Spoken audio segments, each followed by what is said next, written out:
Dynasty Nerds on Better Sports Network. Welcome back in. It is Thursday night, so you know what that means. It's Dynasty Nerds. It's the Better Sports Network coming together to bring you the Dynasty Nerd Show featuring me, Garret Price, your host. Look, I got a little cobweb up there. That was going to bug me. I was just flickering. Whoop, whoop, whoop, whoop. Had to get that.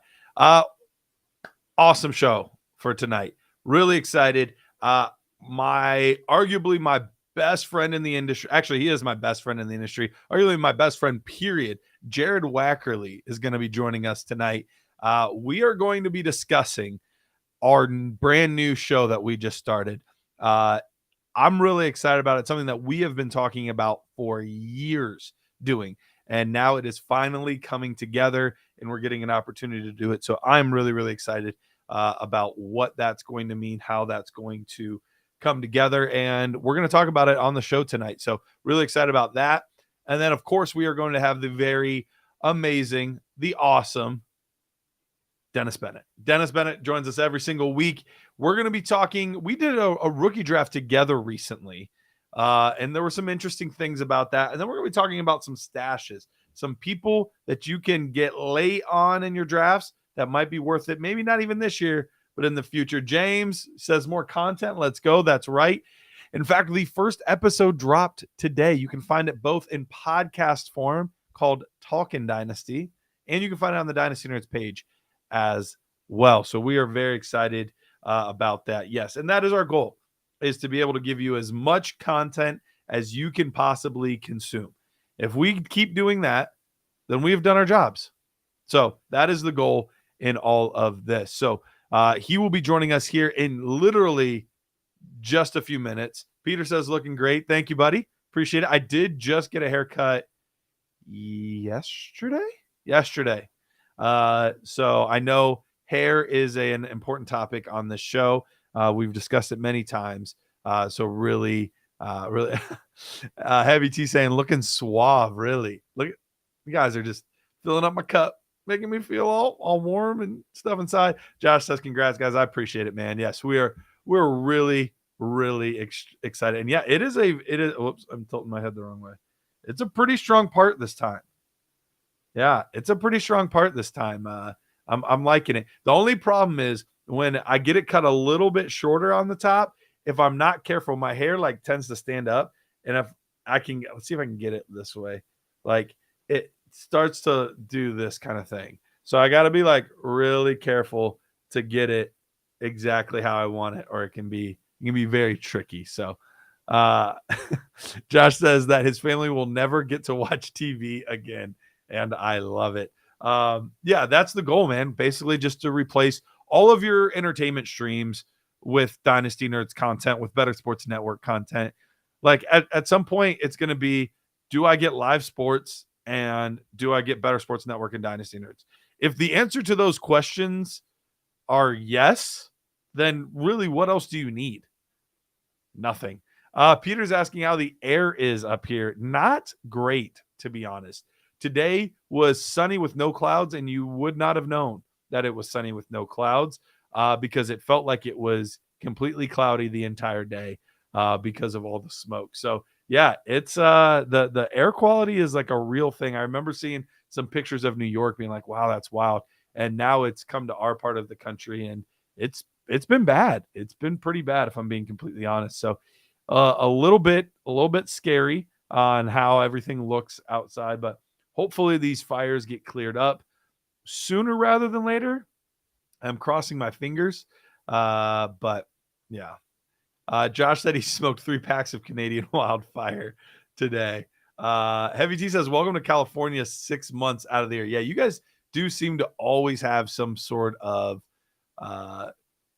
just wildfire going on in California and, droughts and things like that.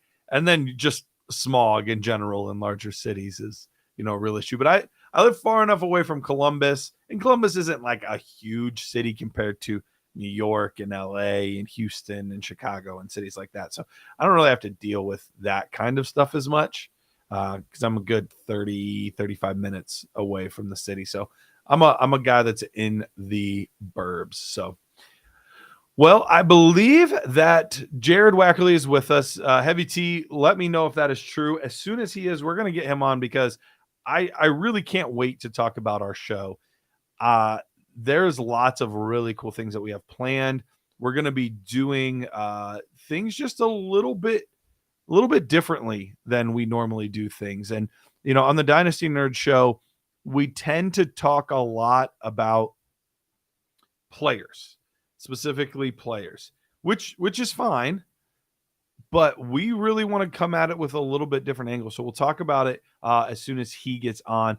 Benjamin said, "Heard apocalypses generally pass in a day or two." So that's good to hear. Now that the world is ending, it should stop ending relatively soon. So I appreciate the lighthearted nature of that, Benjamin, and trying to keep our spirits up. So Peter says that he wants farm talk with Jared. We could talk a little farm. Jared is a true city boy though. So if you want him to do stuff behind the computer, it'll be great. If you want him to do, physical labor type stuff, it's not really his lane. He actually, anytime he does like a home improvement thing, he always messages me like, "Dude, guess what I did?" And so it's always kind of like a little bit of a thing between us. Michael says, "Congrats on the new show." Thank you so much, Michael. I do appreciate that. We're really excited about it, man. It's gonna be really cool. So normally I wait to get trade questions and things like that till later on in the show, but looks like Jared might be running a little bit late. So if you guys have any trade questions or anything like that, let's go ahead and start to put them out there now. And maybe I'll get to a few of them before we get Jared here on the show. And then once he gets on, we can take the rest mid show. So let's see. Oh, Jared's actually saying he does not have an invite. So Heavy T, I'll send you that email again. Let's see. Copy email. I'm going to send that to you again right now. Not sure. I'll let him know that it's coming his way. Oh, he's here now. Oh, there he is. I was literally texting you. Look at that. Saw the little dots going. Jared, did you shave between last night and today? I got a haircut. You got the haircut too. I did. It looks good, man. Looks good. And you know me well. I know my guy like that. All right, so welcome Jared Wackerly to the show. I'm sure most of you guys are familiar with Jared, familiar with what he does with Dynasty Nerds. If you've been following this show at any time, any length of time, you've seen him on here once or twice. And obviously, we've done a lot of things together with Dynasty Nerds and other things over the past few years. But Jared, real quickly, before we get into actual content, I wanted to tell everybody about how we first met. Because I think it's entertaining, and I think it's worthwhile having you on here. Like I mentioned before, Jared and I are very close friends, not just in the fantasy space, but outside of that as well. But we haven't known each other forever. We've known each other, what, 5-ish years? Yeah, about 5 years. About 5 years. Yeah, he slid in my DMs. That's exactly what happened. That is 100% what happened. I was doing something on Twitter and actually saw the guy that's going to be on later, Dennis Bennett. I saw him retweet something of this guy named Fantasy Jimbo. And oh man, I was like, "Oh, who's this guy?" And at this point, I'm fairly new to the fantasy space. I have like 400 followers or something like that. Like, same. I don't have a lot. I'm just starting out. My at is at GMP33 at that point. So _33 to be exact. Yeah. And got to put that in. And so I clicked the profile of the guy that just sent the tweet that I thought, oh, this is a fairly intelligent tweet. And obviously he's connected with Dennis somehow. So, that's cool. And I I click on it and it says North Canton, Ohio. And I was like, holy cow, I live in North Canton, Ohio. This guy lives in the same city that I do. So I like DM him, like all excited, like, hey man, like I do fantasy football stuff too. And like, we should meet up at some point. Like, where in Canton are you? Blah, blah, blah. And I clicked send. And then I realized that it's like 12 something at night. And I'm like, I'm just a random guy on Twitter that slid in this guy's DMs past midnight. How ridiculous does that look?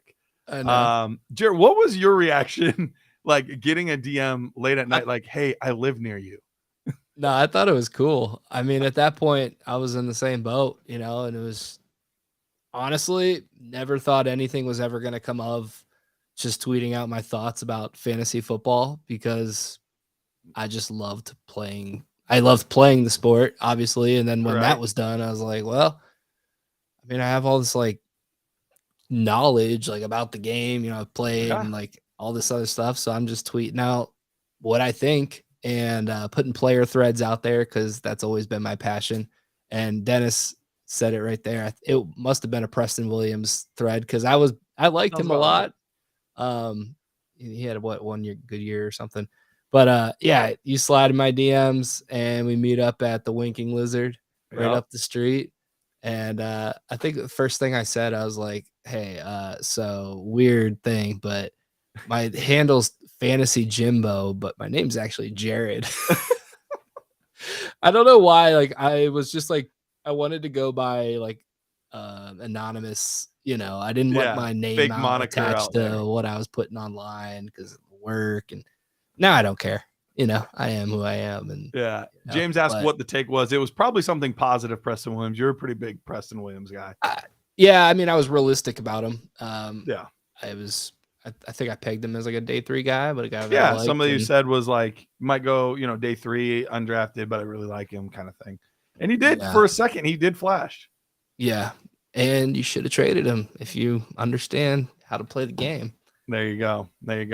All right, Jared. Well, the real reason I brought you on is not to recap our history of friendship, but to talk about the new show that we have coming up. And actually, I say coming up, the first episode's already out, which was very fast. I did not expect it to be out and ready. It's like already on iTunes and everything. We literally recorded this last night.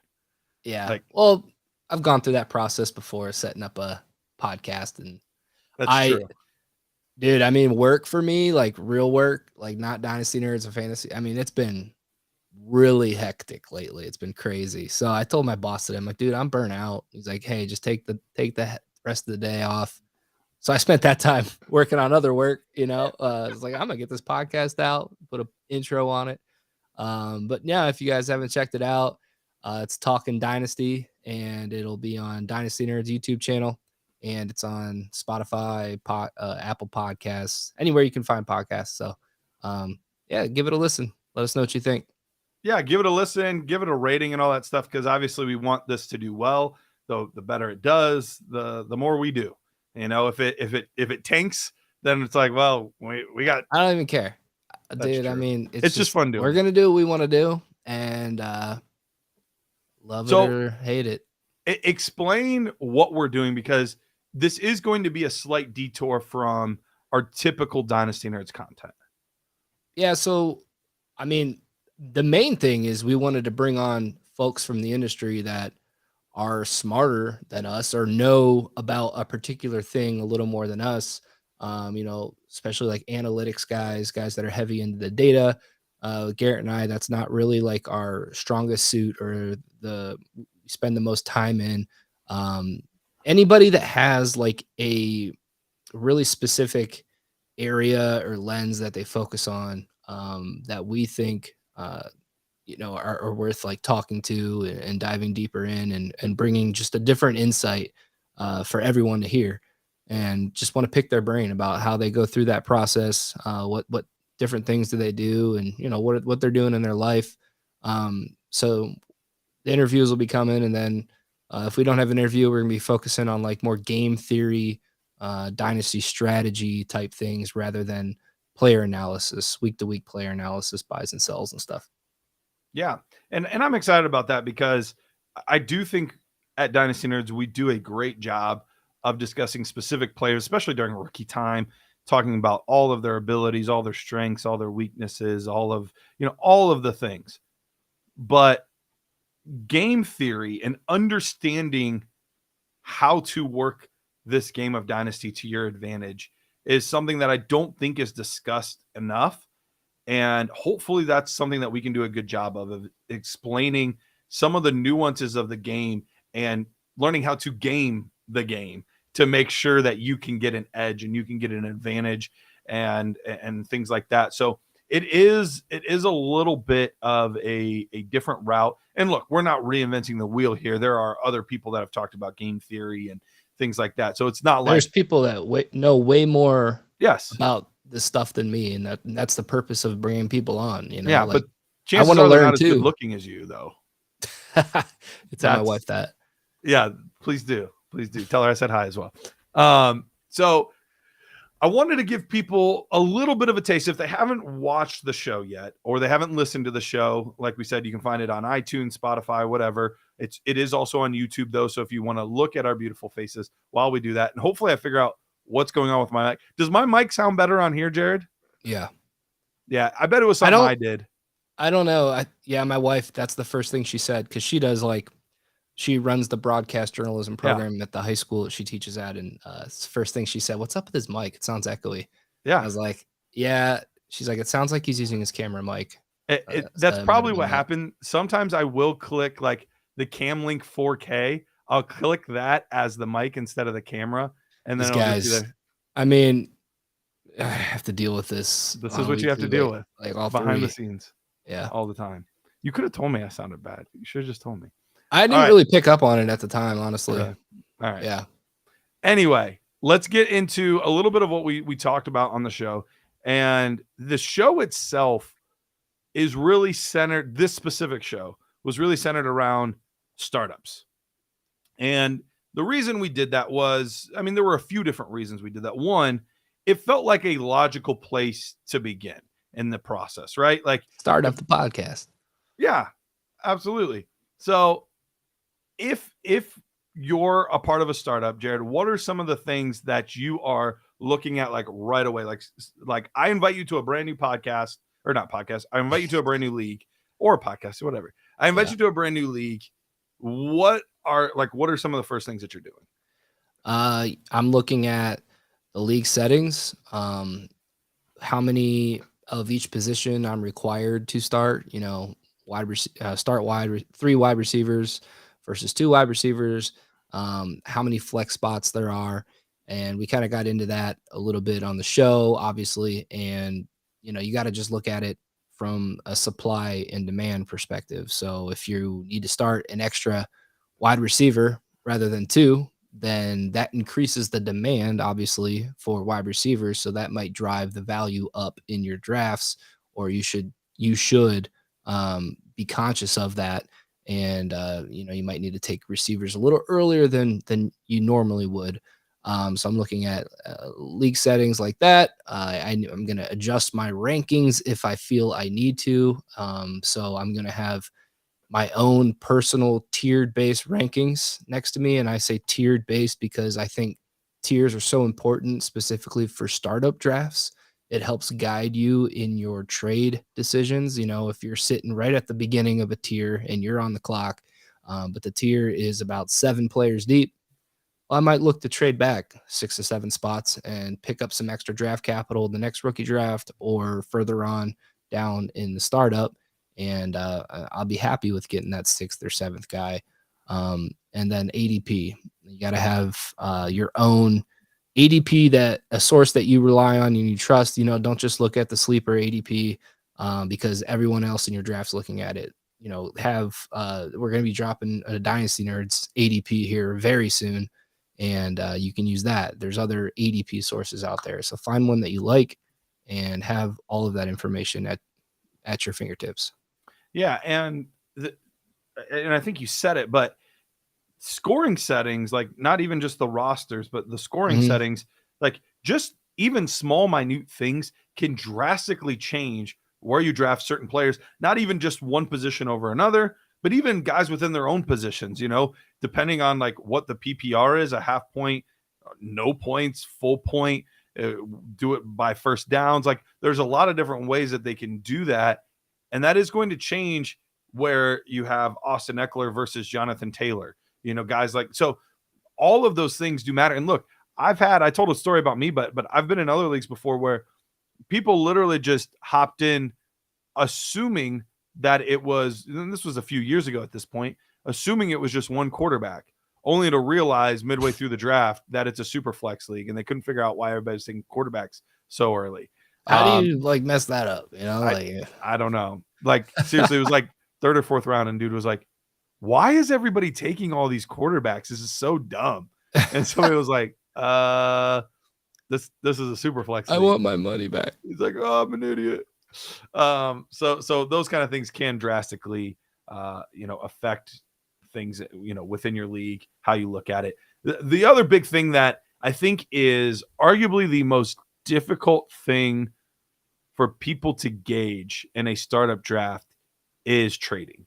Like trading is that one piece that even people that I know that are seasoned dynasty players are I still struggle. Yeah. Like Matt and I were talking about on the Dynasty Nerds pod a couple weeks ago, and he hates trading in startups. Does not It's like hard. doing it. It is. And you can, I mean, obviously it can go several different ways, but you can drastically improve your team, but you can also drastically tank your team if you do not evaluate your trades well in a startup. The decisions are so important. And I think that's the biggest thing is like, it's just such a big decision. So is this going to hurt me or is this going to help me? I don't know. So how do you tend to look at it when, like, if I were to offer you a trade right now, let's say you're at 106 and I want to move up to 106, but I don't want to give you my first round pick. So I want to give you, my second round pick. I'm at 111. I'll give you my second round pick and my fifth round pick and a first next year. Like, how would you evaluate that? Is that too much, too little? And obviously we're just throwing out like rounds and stuff. So don't hold us to like these exact things, but just as a general concept. Well, I would look at ADP and help that I can kind of see what players might be attached to those picks and put them side by side and, in a vacuum, how's that trade look? And then I'm thinking about, I am trying to pick up future firsts in startups if I can, for free in a way. And that's another thing you can do with using tiers. You can try to pick up, you can call it like free picks because you're cool with 7 players in the same value range. So you can pick up some extra picks. You can kind of look at them as like, oh, these are free. But that's one thing I do is kind of look at them like it's an actual trade with players in it. Another thing you can do is like, if you don't necessarily know what the value is of a future first round rookie pick, you can look and see where the current rookies are going from the 2023 class inside of the startup and kind of get a feel and a gauge for what, if a mid first might look like. So the guys that are going like 106, 107, where are they going right now in terms of ADP inside of a startup? That can kind of help gauge you. But it's difficult. It's not an easy thing to do, in my opinion. It's the number one thing I struggle with personally inside of startups. So you got to take your time with it. You got to make sure that you're prepared with all of that information and have it handy so you can really evaluate when you do get offered or you need to make an offer to someone. Yeah. So, we go over trading, we go over the things you need to do before your draft starts. We kind of go over each position and kind of some general thoughts, some general feelings on each position and how to value them in a startup, whether it's a 1 QB versus super flex or, if you're going with a little bit of a specific strategy, how that kind of plays into it. We talk a lot about value-based drafting. Jared, do you want to explain, like, when we say value-based drafting, like what does that mean? So it's, letting the draft come to you rather than, hey, I haven't taken a running back in like 5 rounds. My team, like, I don't have any running backs. Like, what am I going to do? I need to take a running back here. And, instead of reaching for a running back because you feel like you need to fill a team need, no, you just, you find the next guy on your tier sheet or your ranking sheet kind of evaluate the ADP. Does it dictate that this guy is falling and he's good value right now? Or, you just want to avoid reaching on players. Yeah. And another thing I just want to bring up is you should document what you do in your startups. Mm-hmm. What trades did you send out? Did they get declined? What trades did you send out that got accepted? What were people offering to you? What trades got done by others? If you document all those type of things, it can really help you learn when you're looking back, or if you're in another startup, you can kind of look and see what happened in this other one. And once you've compiled a lot of that information, you'll learn a lot quicker, and you'll have a reference to look back on. Yeah, no, that's an absolutely great point. So trying to think, we talked about a ton of stuff. What else did we touch on in there? Like, we just talked about the value-based drafting. Yeah, we talked about like positional, how the different positions are, what you should think about in terms of value with quarterbacks, running backs, specifically quarterbacks in super flex leagues. But even 1 QB leagues, like how many do you roster? How does a start 7 league change the value of the quarterback position in a 1 quarterback league versus like a start 10 league? Sure. So we talk about all sorts of things, the age cliffs at what wide receiver and running back, how to think about that. Taking older veteran wide receivers that still have like 3rd, 4th, 5th round ADP. Like, what are you doing with those type of guys? Are you still, them? Personally, I'm staying away from them. We got into that a little bit because their value is never going to go up again. It's going down. So they're a dying asset unless they're falling, and you're in a draft and you can get good value with them. Yeah. So check out the Talkin' Dynasty show with me and Jared. We discuss all of these things. It's an hour-long episode. It might not always be an hour. It's going to be a little free flowing with how long the topic takes us. If it takes us 40 minutes, it takes us 40 minutes. If it takes us an hour and 40 minutes, it takes us an hour and 40 minutes. It's just going to be however things flow that specific night. But I'm really excited. Jared, give the people a couple of the topics we're considering. We haven't finalized anything, but a couple of the other topics that we're kind of considering moving forward. I know we want to do a show on like being a commissioner, different league settings, and things that we do to commission our leagues, maybe off-platform ideas that you can implement to help generate buzz within your leagues, anything all-encompassing of being a commissioner. And then I know that we wanted to get into like trading, just the generic term or generic topic of trading, all encompassing of trading. Like there's a lot that goes into it, strategy and tools that you can use. So and then we want to have on some people to interview, and I know we've got a few people in mind, so we're gonna start lining them up, and won't say any names yet, but start scheduling those out for the year. Yeah, and if you guys have any specific topics that you're like, I haven't heard this talked about much, but I'd really like to know more about this, or how you guys evaluate this. And, we've talked about doing the different strategies, the different startup strategies that people do, and, how that plays into things. And, I'm sure at some point we're going to get into Devy stuff. I think we're going to even do that potentially on the actual Dynasty Nerd show. We're going to take Talking Dynasty to the Dynasty Nerd show. So talk a little Devy action in there as well. So lots of different things.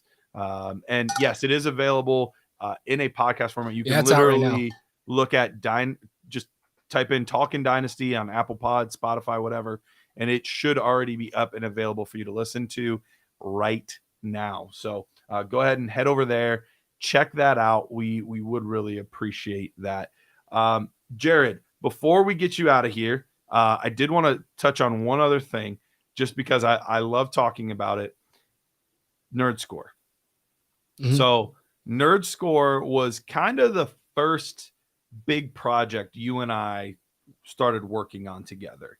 And I would like to think that is somewhat of the crux of why we even want to do something like this, because the Nerd Score was a little bit outside of the box of just typical talking about players and things like that. It was diving into how valuable is tape, and can you determine a player's value before you even know their landing spot and their situation and their draft capital and all those kinds of things. So touch real quickly on the nerd score, how we got it going, where it is now, like anything on the nerd score that you want to touch on.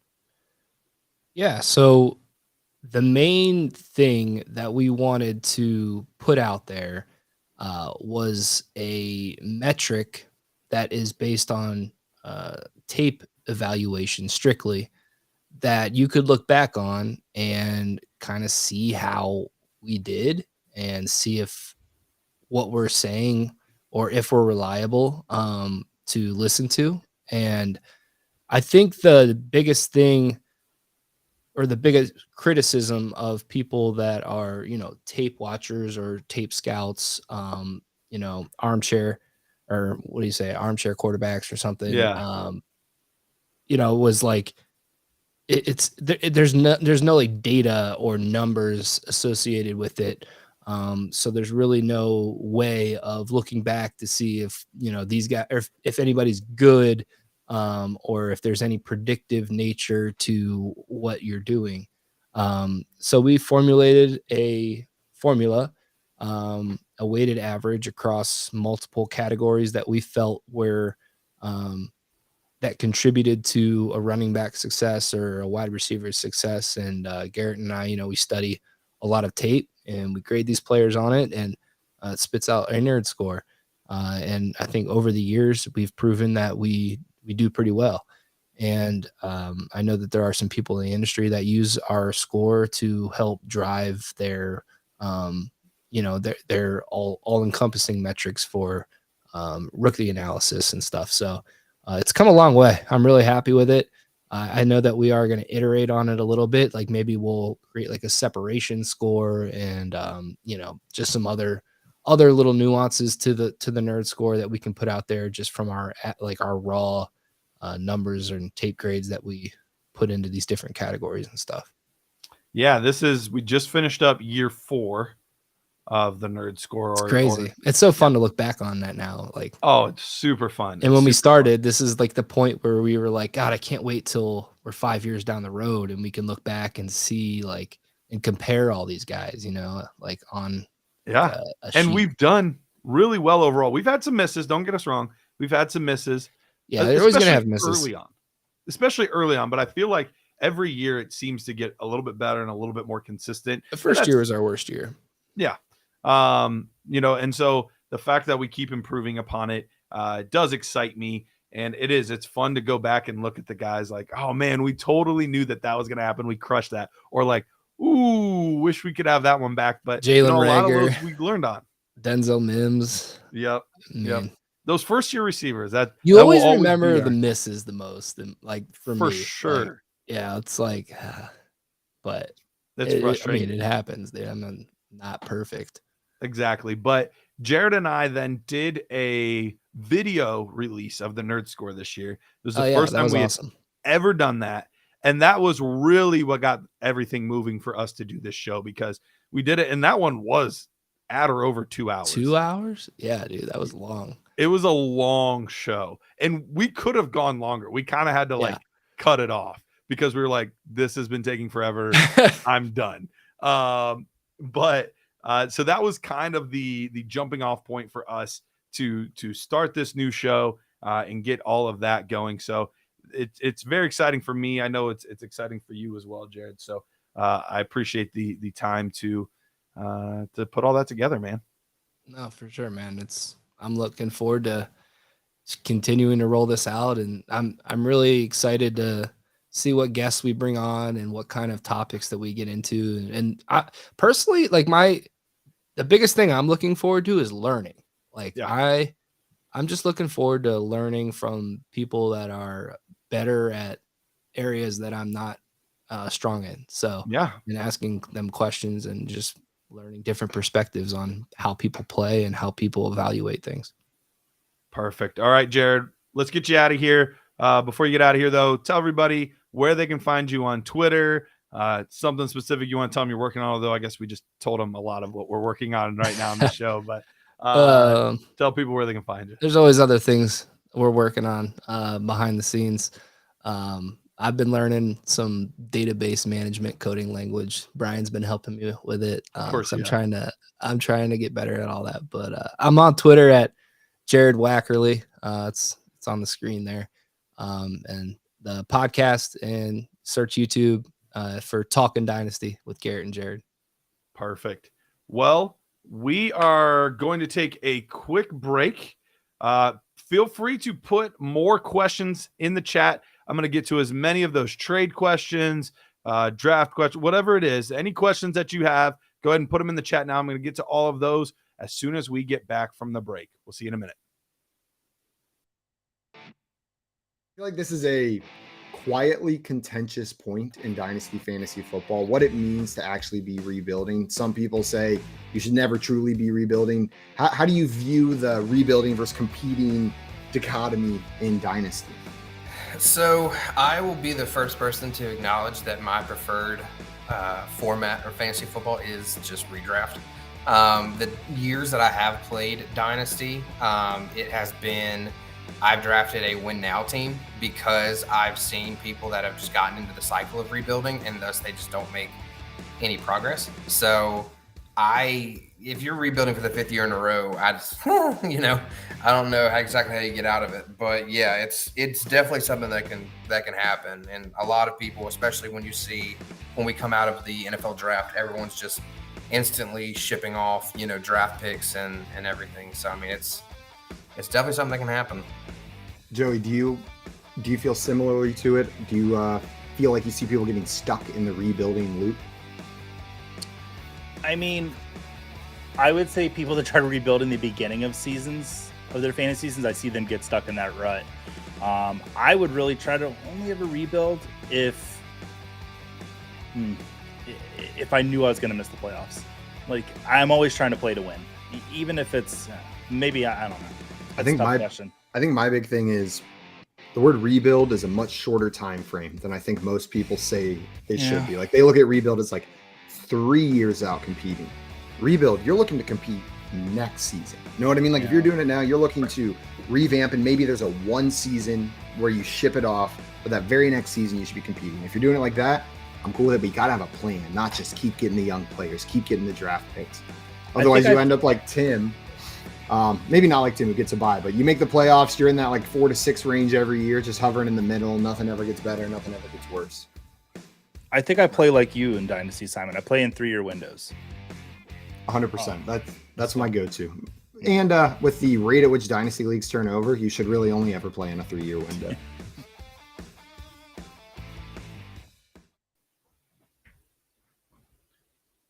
Well, that ended quicker than I realized it would. Slid in just at the nick of time. But we are back at Dynasty Nerds on the Better Sports Network. Thank you again to Jared Wackerly for coming on, joining us, talking about that new show. Josh said, loved the all-time fantasy draft last week. I really enjoyed doing that. That was honestly one of the most favorite episodes that I had ever done. Was last week's episode with Peter and with Dennis talking about the all-time list. And looking back, there were a couple that I would absolutely do a little bit differently if I had to do it over again. But it was fun getting to talk about these players because, when you're an strictly NFL guy, you have a lot more to talk about. You can talk about present, but you can talk about past. We don't get to talk about the past as much in fantasy football because we're focused so much on trying to make sure our teams are ready for now, are ready for the future. We don't get to look back very often. So the chance to get to look back, get to talk about names like Barry Sanders and Walter Payton and, just Jerry Rice, Calvin Johnson, like names that I haven't gotten to talk about either in a long time or ever.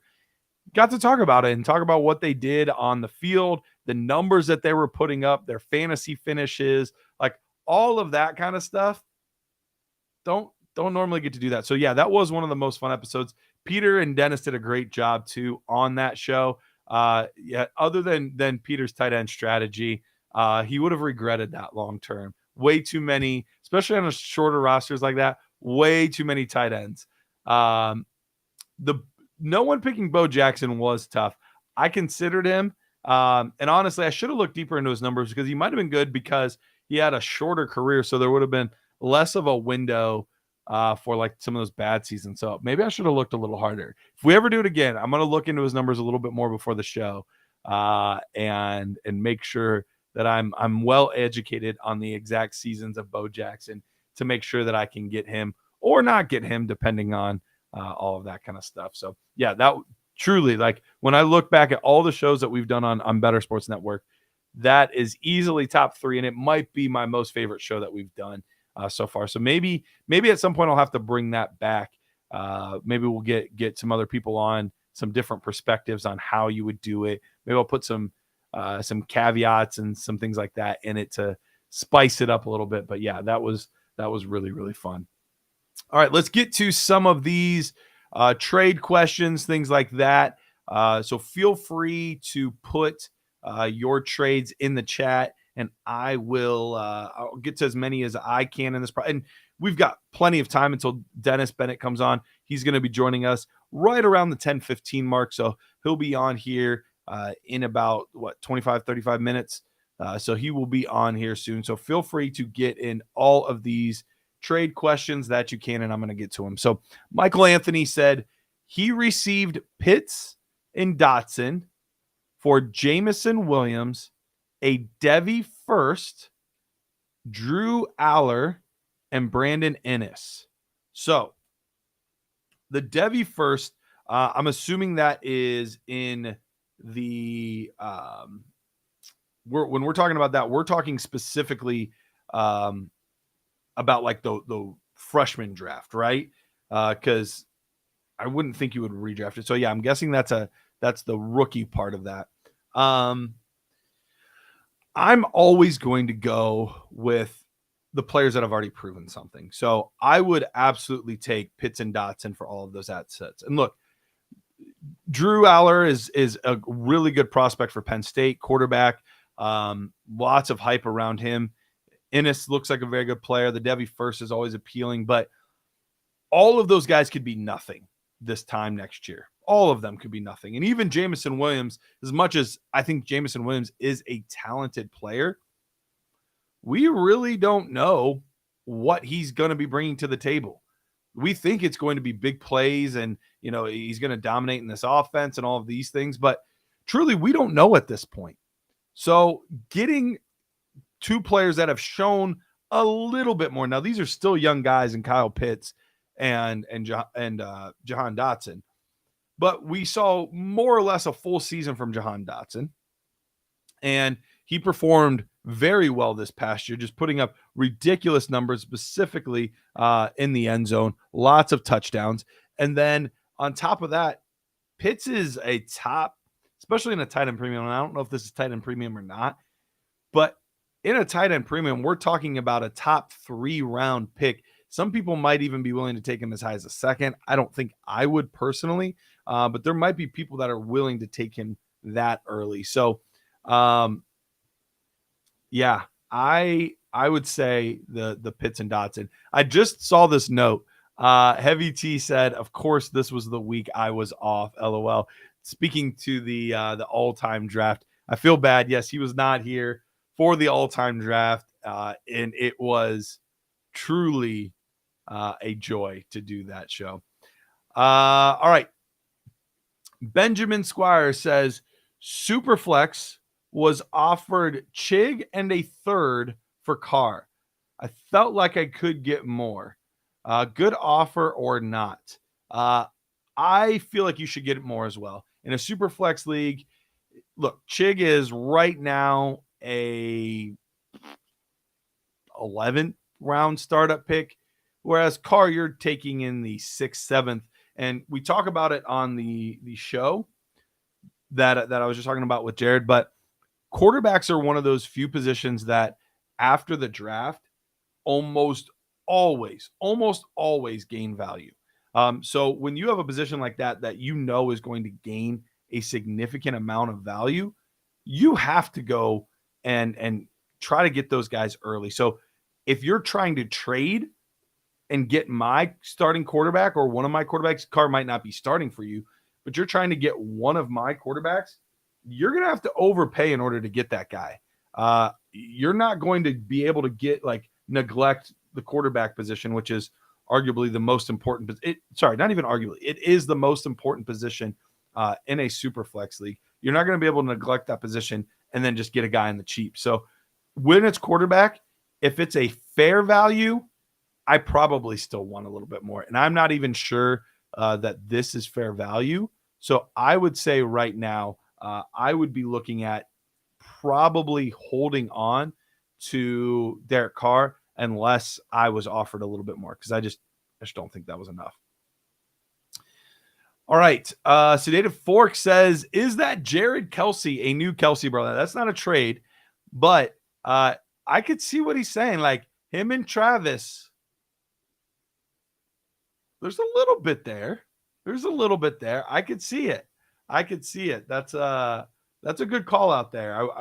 I'll have to ask him if he has any relation distant, because remember, we are from Ohio. The Kelsey brothers, Cleveland, could be. All right. Just Josh said, Superflex tight end premium league. I only have Dak and Kyler, but I am a contender. I've got Pickett, Antonio Gibson, and Javonte for Henry, Hill, and Pierce. All right. He said Pickett, Gibson, and Javonte for Henry. So Derrick Henry, Tyreek Hill, and Damian Pierce.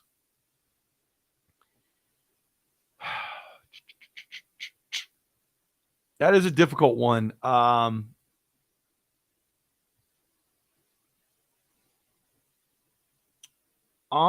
that deal, I'm probably going with the Pickett side. It is tough to not have somebody like Derrick Henry and Tyreek Hill in a startup, but startup wise, you would have to draft Hill probably about a round to a round and a half ahead of Javonte. But then those other two guys are going well below Pickett. You need the quarterback. I'm somebody that believes in Javonte. So I probably would do what I just talked about. I would trust in the quarterback position, and I would take Antonio or Pickett, Javonte, and Antonio Gibson. So, of course, let's see. Is this going to work? This is not working. This is how it goes sometimes, guys. It would not be a Dynasty Nerd show without there being some sort of technical difficulty. And of course, as I'm doing this, my mouse just died on me. So let me, you know what? This is a little earlier than we normally do. Heavy T, if we can maybe take another commercial break, I need to go get a charger for my mouse so that way I can scroll and actually see the rest of these comments because I cannot see them currently. And that's just how the show goes. So let's take a quick break. When we get back, I will have the mouse plugged in and we will continue with the show. We will be back. Dynasty Nerds on the Better Sports Network. Breece Hall right now, and I've talked to plenty of high-stakes players, I'm sure you have too, Kev. Had Hall not torn his ACL last year, he might have been the 101 in drafts this year. That's how good he was looking last year, and obviously with the addition of Aaron Rodgers. At the 305, running back 11 behind Derrick Henry and Ramondre Stevenson, right ahead of Jahmyr Gibbs and Najee Harris. Your thoughts on him as a mid-third round pick? How have you been attacking him? Have you been getting him at that spot so far this year? Yeah, if I start out with two wide receivers, Breece Hall is right at the top of the queue coming into the third. If I knew he'd be healthy for week one, I was still a little. Well, he'd be going higher than the mid third. Right. He may go 101 or well, RB1 at least. Yeah. But I don't think we know that even if he's healthy in spring and the summer. Mm-hmm. I still like if I'm running a team, if I'm the coach, I'm bringing him back slow. Like he's on a pitch count. Like I want him for the end of the season because I got Aaron Rodgers for the playoffs, right? Like, even if he's fully healthy, I would work him in slow. But that is actually what you want.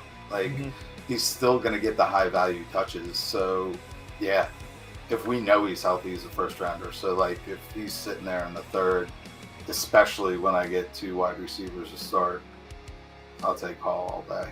Yeah, it almost makes me think that the uncertainty with Breece Hall has made him unfairly fall too far, right? Like, Right. Because we're talking about the team here in June. They're still hoping that he's ready for week 1. This is not, oh, we'll see what happens. Oh, we're taking it day by day. Oh, we're liking how he's coming along. No, they still think by week 1. And the fact that we have that timeline, I think, maybe bumps him up, especially as the drafting season gets deeper and deeper here in July and August. Maybe we start seeing him go up the boards as well.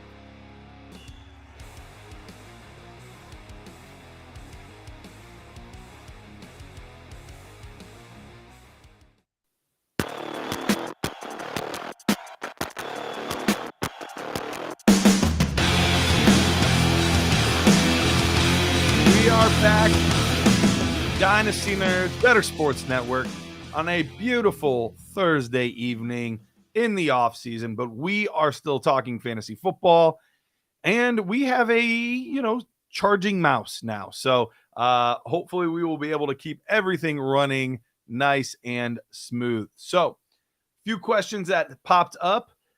Peter says, does the Cam Robinson suspension change anything with how you project the Jags offense? Look, anytime that you lose an offensive lineman that is a plus offensive lineman, and I think we would say that Cam Robinson is a plus offensive lineman, it's going to hurt. But they drafted a guy that they kind of expect to be his replacement. So if there was a team that could afford to lose their offensive line, it would probably be this team here. This is a team that could afford to lose a guy and still keep on ticking. And look, it's only a 4-game suspension as well, so it's not something that's going to be a long-term issue. So I'm not really changing any of the projections as far as passing yards, rushing yards, anything like that. I think this is a well-coached team, a team that's on the come up. They have plenty of time this offseason. It's not like it's something that happened a week before the first game of the season.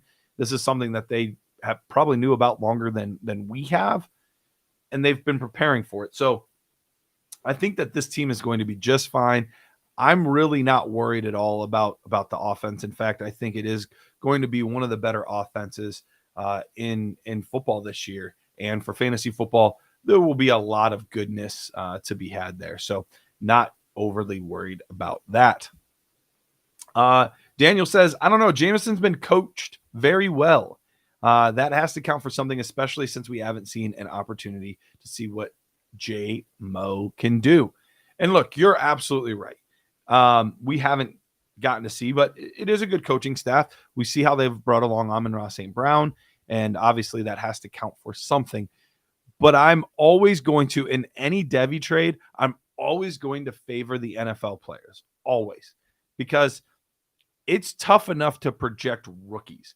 Once you start projecting guys that are still in college, especially ones that have not shown truly elite traits yet, I mean, a lot can change. Injuries, transfers, guys just sucking it up. I mean, look at DJ Ungalele and Spencer Rattler from a couple of years ago.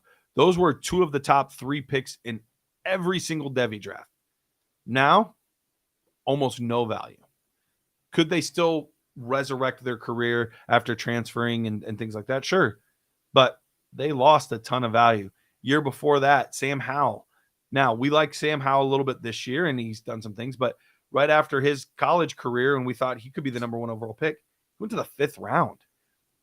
It's not exactly ideal for what you're wanting there. So I usually, and granted, rebuilds are slightly different, but especially when it's still young players and Jahan Dotson and Kyle Pitts, I'm going to favor that side because I have a much clearer picture of what I'm getting, and I'm not having to guess as much with those guys.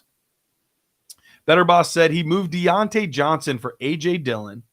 Only had Javonte Swift and Khalil Herbert at running back, but have Higgins, Metcalf, and Garrett Wilson ahead of Johnson plus Alec Pierce and Kadarius Toney. Do you like it? I hate to be this guy, but I love Deontay Johnson. Last year was the worst case scenario for him. We've seen him get upwards. I mean, he averaged before last year 6.5 touchdowns this season. He literally had the worst luck season of all time. Over 130 targets with no touchdowns. The closest player up to him at that point had like 109 or 111 without a touchdown. So one of the worst luck seasons of all time. So he is a true bounce back candidate. And then I just don't know if there's a lot of upside for AJ Dillon. They did bring back Jones. The offense is not the same as it once was. So as much as I would love to tell you, like, yes, I love it, in Dynasty, it's probably not I think you could have gotten somebody better than AJ Dillon for Deontay Johnson, or I would have moved another receiver knowing that Deontay Johnson's a undervalued asset. I would have probably tried to move an overvalued asset as opposed to an undervalued one, personally. All right, after the huddle, what's up, man? A few questions here. In my Dynasty draft, tight ends are worth 1.75. Me and the co-owner drafted Kelsey. Always a very good choice, drafting Travis Kelsey. All right. Daniel says, can we talk a little Jonathan Mingo? We can absolutely talk a little Jonathan Mingo. So Jonathan Mingo, watching his tape was really interesting because typically what we're doing is we're looking for traits, not necessarily production. Now, when a guy has both, I love that. Like, I love seeing a player that has both production and traits. But if I'm having to favor one over the other, I'm probably going to favor the guy with traits and assume that there was something wrong in the offense, in the game plan with the quarterback that was causing him to not be as successful as he could have been. And watching his traits, the guy moves really well for a guy of his size. He can go up and get the ball. And we've seen a lot of Ole Miss receivers in recent memory do some really good things. DK Metcalf, Elijah Moore, AJ Brown, like lots of very good players produce from that Ole Miss system. So anytime that you have somebody with his traits, and then it got backed up with the draft capital. You know, it wasn't somebody that got a little bit of hype on Twitter, and then we look later and, oh, he got drafted in the 4th round. I don't know. He got drafted early in the second round. So when you have a player that's taken that early, that, you know, I personally really liked their tape. I think that he is, somebody that is, it's weird to say that he's a sleeper when you're drafted that high, but I think he's a little bit of a sleeper. So I like Jonathan Mingo. I have acquired him in several leagues, and this year there's nothing in the way. I mean, truly, there is nothing in the way from Jonathan Mingo becoming a legitimate asset. Adam Thielen's there, Terrace Marshall. Like, maybe those guys have a little bit better year one than we expect out of a rookie like Mingo, but long term, he has a chance to be that guy, and he could be the number one receiver in this class this year based on numbers. That is absolutely in the realm of possibility. So absolutely something to keep an eye on with Mr. Jonathan Mingo. All right, James says, do you partake in NA IDP leagues? What's your stance on IDP in general? Do the nerds intend on creating any video content on the subject? Sorry, it is a little off topic. Now, this is not off topic. I said you guys can ask any questions, and this is the question you asked. So I'm good to answer it. I have done several IDP leagues in the past. Now, it is interesting because I played for those that know, I did play college football. Not a long time, only a season, but I did play college football and I was a linebacker. And so somebody with my, background, you would think that I would be all over IDP. Unfortunately, I am not. Not because I don't value the defensive side of football. In fact, I'm one of the few players outside of like the fantasy aspect of it. But if I'm just watching a good game, I'm fine watching a 13-10 game. No problem with that. As long as it's good football and it's not just like sloppy football, and that's why it's 10-13. Like if it's a good game where the defenses are making plays, they're attacking the offense, like no problem with that at all. So somebody that enjoys good defensive games and played linebacker in college, you would think I'd be more in on IDP, but unfortunately I'm really not. Part of it is there's only so much information that time will allow me to retain. And at one point I kind of had to pick. So Dynasty in general, if you think about it this way, there's fantasy football, and then Dynasty is a niche of fantasy football. And then IDP is a niche of Dynasty. So I had to kind of choose which niche of Dynasty I wanted to get into. I favored more the college aspect. So if I'm favoring any part of the Devy aspect or of the Dynasty aspect, the niche market, I'm probably going on the Devy side. So me personally, I don't really do a lot of IDP leagues. I was in a couple. I'm not in them anymore, partly because of that. I can only retain so much information. So I don't know a ton about the topic compared to other topics. And at some point, it's just, it can be a little overwhelming. And there's a lack of consistency. When I say PPR scoring, everyone knows what I'm talking about. When you talk about IDP, you're like, well, and I figure every time people have to explain what they mean. So, well, we get this many points for this, and we get this many points for this. And, there's not a neat way that's been streamlined. Now, some people have tried to figure out a format to streamline IDP and kind of make it a little bit easier to digest. But so far, they haven't been super successful. Now, we do have some IDP guys on the Dynasty Nerd staff, and there have been some articles written about IDP. I don't know how many guys that are still currently active with Dynasty Nerds we have doing IDP stuff, but that is something I'll look into, seeing if we want to create some content specifically on YouTube around the IDP game a little bit more, because we haven't done a lot of that, but it is something that I would be open to. So that was a very long version or a very long answer to your question. So hopefully all of that makes sense as to where we're at currently in the IDP space overall. All right, let's get back into this. Better Boss kind of responding to me talking about Deontay Johnson versus AJ Dillon. Won't AJ Dillon be better than last year too? It's tough to say. If AJ Brown or if Aaron Jones, I'm putting AJ Dillon and Aaron Jones together. If Aaron Jones was gone, then absolutely it'd be wheels up. And if something happens, an injury, something like that, we could definitely see an improvement. It's tough to say if AJ Dillon will be better or not. One school of thought is that they might lean on the run game a little bit more this year.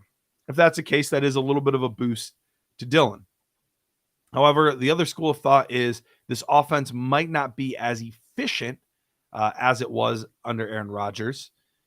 And typically when you have older quarterbacks like an Aaron Rodgers, like Peyton Manning was, like Tom Brady, Ben Roethlisberger, Phillip Rivers, we saw all those guys, especially towards the end of their career, check it down more often, which we know in PPR leagues, those are gold. Those check downs to those running backs are such good value insulators for players.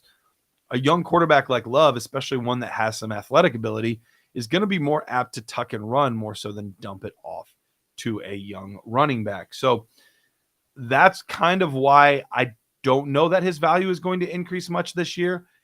If something happens to Aaron Jones, then that's absolutely true. But outside of that, I am worried that might not be the case. I After the Huddle says, is that Northwestern? Is that the college you played for, or just a helmet that you have? So this helmet that I have back here, it is Northwestern, but this is not the university. My high school that I played for was actually Northwestern. So that is why I have this helmet. Here. The university I played for is called Malone University. If you look up how their football team did this year, pretty terrible, because they actually cut their team 5 or 6 years after I was done playing, unfortunately.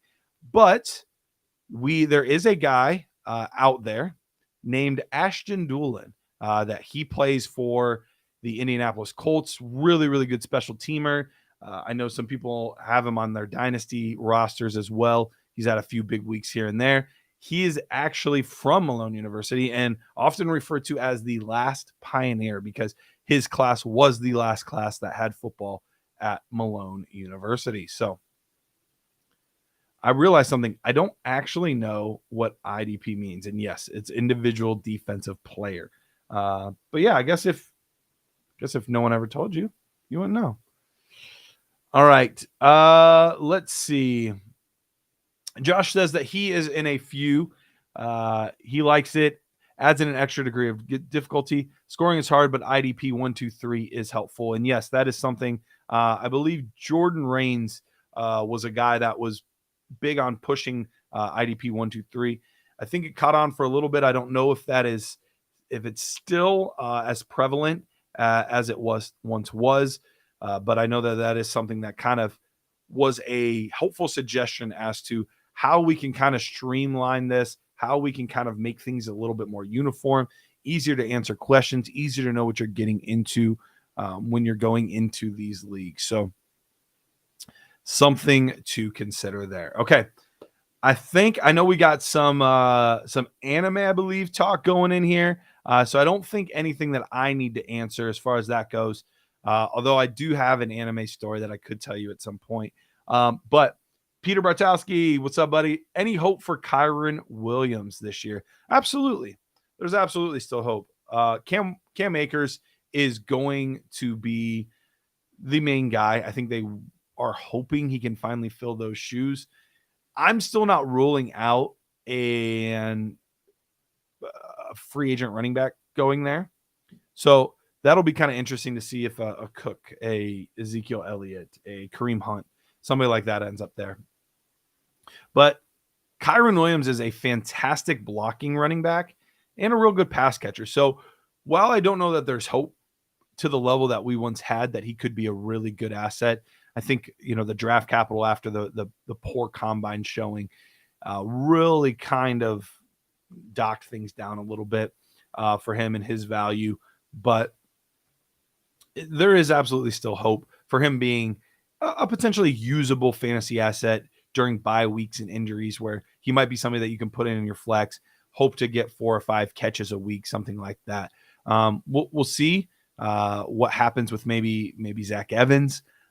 He could be somebody that comes in and steals things, but he wasn't great in third down situations compared to Kyron Williams. I think Kyron Williams is a much better third down back. So I see Zach Evans as more somebody that would spell Cam Akers more so than Kyron Williams. But I would not be shocked if another running back still enters into this equation before all things are said and done.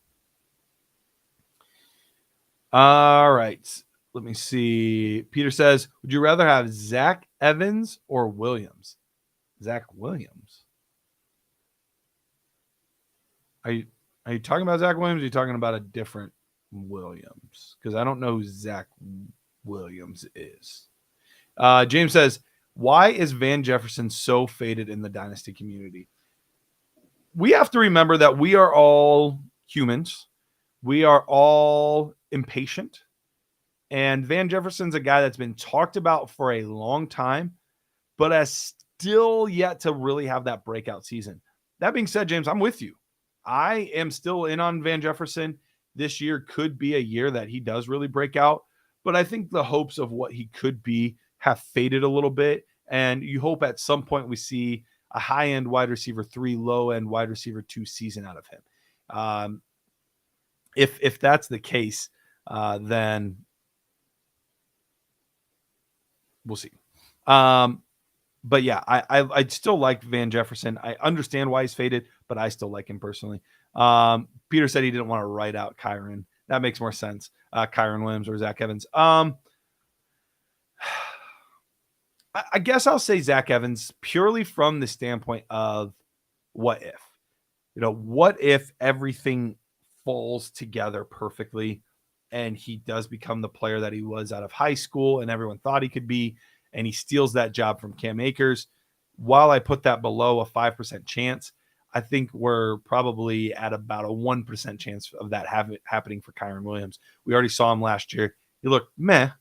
And hopefully things improve for him in year 2 when things start to slow down for him a little bit. But yeah.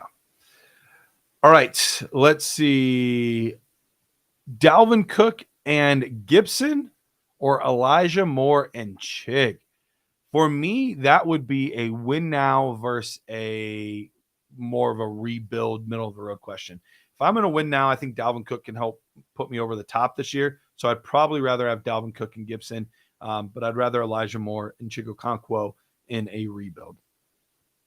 Sedated Fork says, if you have Lamar and Superflex, how worried about injury should you be? I don't think much more worried than you should be about any other player, honestly. I do subscribe to the injuries are fluky. Some players are just more unlucky than others, but we've seen several guys struggle with injuries for a while and then just be fine. Like, not an issue anymore, not anything to worry about. So I'm not overly worried. I think he is still more than worth a first round startup pick, probably somewhere within the top 8 or 9 picks. So I'm not overly worried about him. I'm hoping that the new offense plays well with his skill set. I think that would be probably my biggest question, more so than anything else. Lots of questions coming in here at the last minute. We are going to have to take a break in a moment. Let me see if I can give quick answers to these without going all the way through them. Jimmy Richardson said, I have a contending team, but only Saquon, Swift, and Cook at running back. Do I need to trade a wide receiver, Hill, Higgins, Cooper, Burks, Pickens, Sutton, Gabe Davis for a running back, or can I feel okay about that group? I would absolutely be looking for another running back. The good news is you don't have to worry about it. Assuming Cook signs with the team, you don't have to worry about this early. What I would prefer to do is I would prefer to wait, get closer to bye weeks, see how everything works out with your bye weeks, see what injuries look like, things like that, because there's nothing worse than trading for that insurance running back now. And then running back, we know, is a very volatile position with, players getting hurt, guys, losing their jobs, things like that. So that's a situation where I do want to get myself another running back, but I would prefer to wait a little bit longer into the season and then grab a 4th running back at that point. Jeffrey says, I have Breece Miles, Rashad White, and Rashad Penny, and Jarek trying to offload Swift for a wide receiver. Which wide receiver should I target for Swift? I would say probably the DJ Moore, Michael Pittman Jr. range. Those are the kind of players that I would be looking at to go after. So hopefully you kind of know the range of guys that I'm talking about there, but those are 2 guys that kind of come to top of mind as good potential targets in that range. Mingo or Burks? I'm going to go Burks. Love that they didn't do anything at the position. He showed flashes last year. We'll see if he can put it all together this year, but I would go Burks in that situation over Mingo. All right. All that being said, we are now going to take our final break of the night.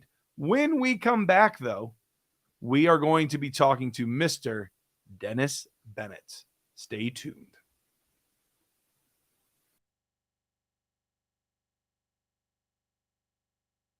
What can we expect for you out there on the track tonight? Listen, I have a wife, 2 kids. I have, full-time jobs. I'm never nervous. I don't even know what that word means. Can you explain what nervous means? No. I'm ready to have fun. I've never done anything like this before. I got asked to be a part of this. This is fascinating. Like, it's so cool to just look around and see what goes on here. So I'm just excited to get out on the horse. And you want trash talk? Is that what you're asking me for? No trash talk. I hope everyone does well. All right, everyone's going to do well, but it has to be a winner. So give me your trifecta. Who's going to come in first, second, and third? Heat. I will go Maria 1, me 2, Willie 3, Moose goes 4th. Well, it's very simple. I won this event last year. I won my heat, and so the defending champ has to be the favorite. Now, that makes me a little nervous just because I feel like it's hard to repeat. There's a little pressure when you're the favorite, but that being said, I'm still optimistic. So your heat, it's you, Yes. Moose and Keith from Better Sports Network, and Willie Colon. I think Keith might be my stiffest competition, and I asked for this because I actually recruited Keith, if you didn't know. So Keith, if you win, you're welcome. Malusis is very good. I mean, he knows what he's doing, but I'm going to go with Maria. Keith is waving to the crowd. He must pay attention because they're off. It's Mark Malusis going for the lead. Maria Marino on the outside, and now Keith Irizarry on the outside with speed, and they're 3 wide into the first turn. Woo! Mark Malusis is locked in for his life. 138 and 2. They're into the stretch. Sportscasters Derby 2. And still in front, Keith Irizarry. And now Mark Malusis is trying to squeeze on through. Come on! Back! Come on! Let's go! Come on, dig it! Yeah! Keith Irizarry. Keith, you did it all the way, wire to wire, over Mark Malusis. Awesome! That was so cool! The champ is here! Keith, what was it like being out there? Adrenaline rush. You were doing the Instagram Live, so there was no panic. You looked cool, calm, collected the whole time, and you won it. I felt really comfortable. I did. Like, I know you were joking with me before. Are you nervous? Are you whatever? What are you? David, the driver, was awesome. He's like, we're going to win this. I said, all right, let's win this. And he said, let's go. Yeah, I just felt really comfortable. I did. It was fun. We're in the lead. I got Maria Marino on the right side of me, and I'm like, oh my gosh, she's going to beat us, right? And then out of nowhere, you see Moose coming up this way, and we feel him breathing down our neck. And I'm like, Moose no! on the loose. Watch out. Moose was definitely on the loose, and we just got Moose by a neck, a nose, whatever you want to call it. Yeah, but again, all of this for a great cause, and it was absolutely awesome to do this. It was cool. All right, Keith, congratulations. And no matter what, you could always hold this over Moose's head. Yeah!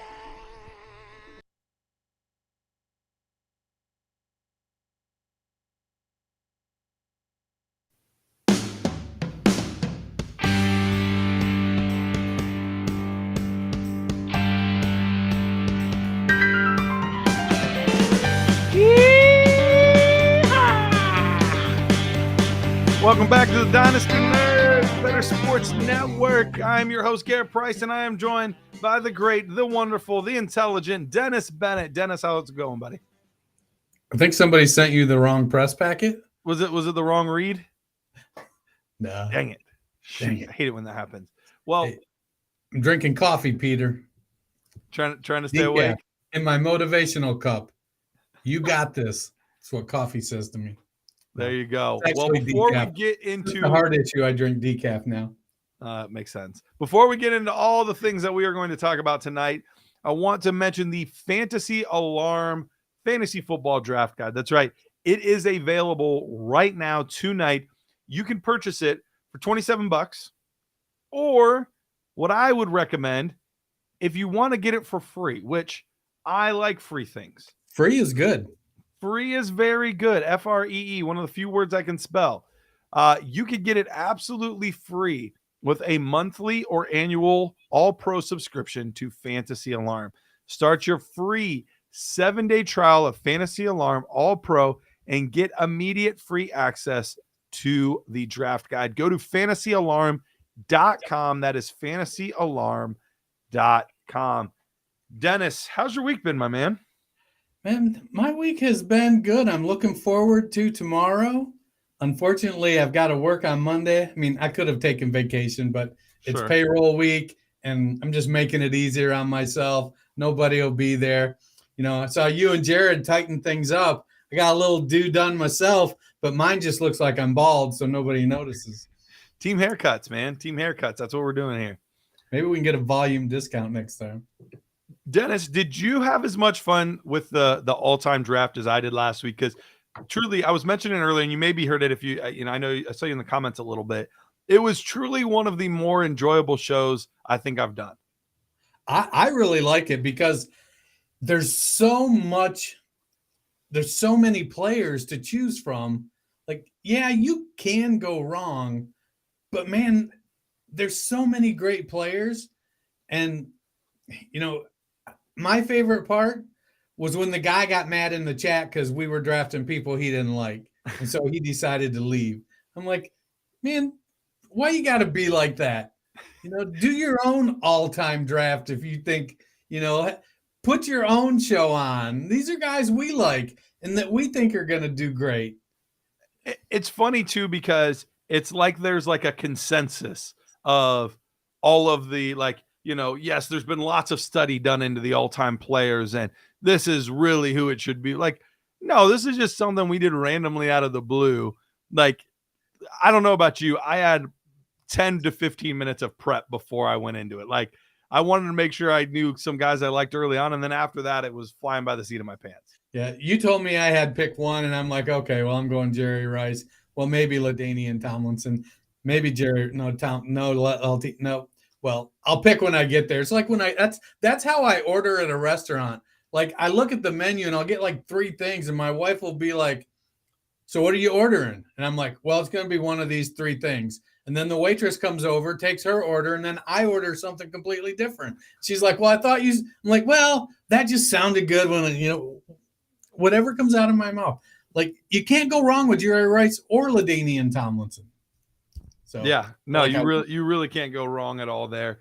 My wife at restaurants, what she does is she does the same thing into the beginning where she picks like 3, 4, 5 things, but she's super indecisive. So she always asks the waitress to pick for her, more or less. Like, tell me about these 5 things. Which one's the best? And she has the waitress pick typically. So, well, I think that's a good strategy because they should know. They should have developed a favorite if they've been working there. So, like, I'm always cautious if I say, well, I'm deciding between these 2 things. Which one do you prefer? And they're like, oh, I've never had either of them. I'm either like, are you new or should I pick something else? Yeah.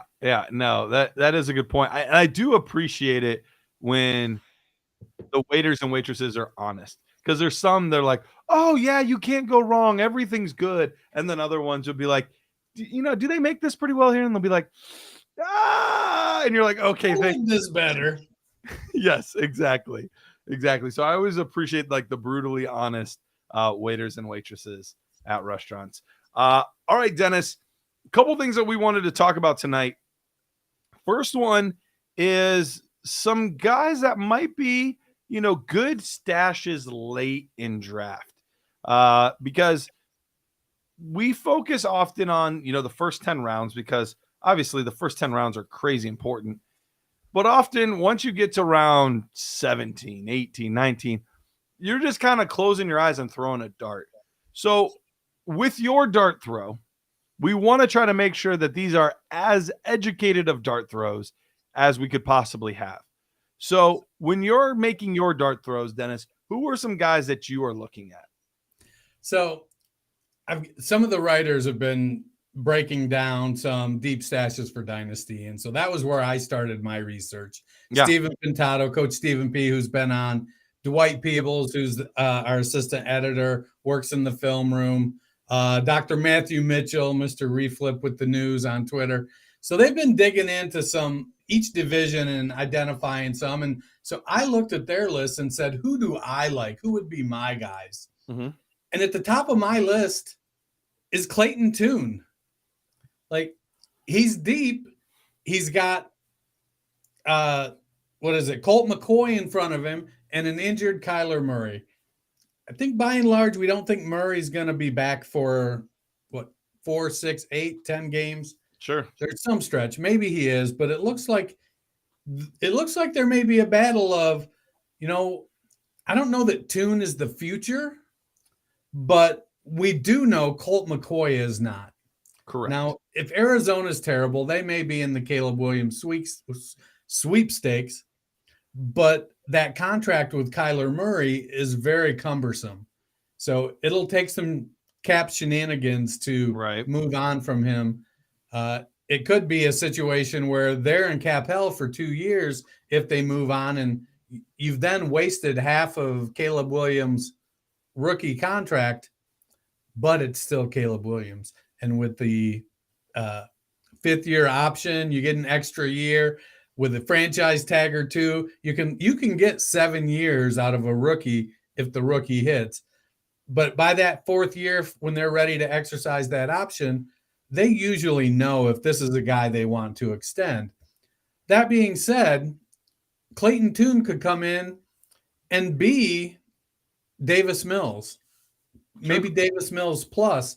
If he comes in and plays, he's got good size, 6'2", 220. He's got a RAS of 9.83, so he's pretty mobile. He's got a decent arm, struggles a little bit with his mechanics, decent speed at 4.64 40. Yeah. And like Davis Mills was, it's all about the opportunity.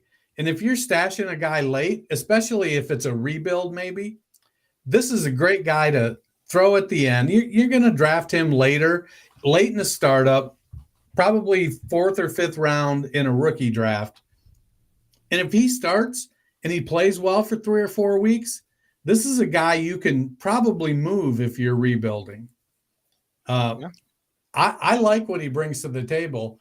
As a senior, he threw for over 4,000 yards and 40 touchdowns with 10 interceptions, a 4-to-1 touchdown to interception ratio. He was a 5-year student.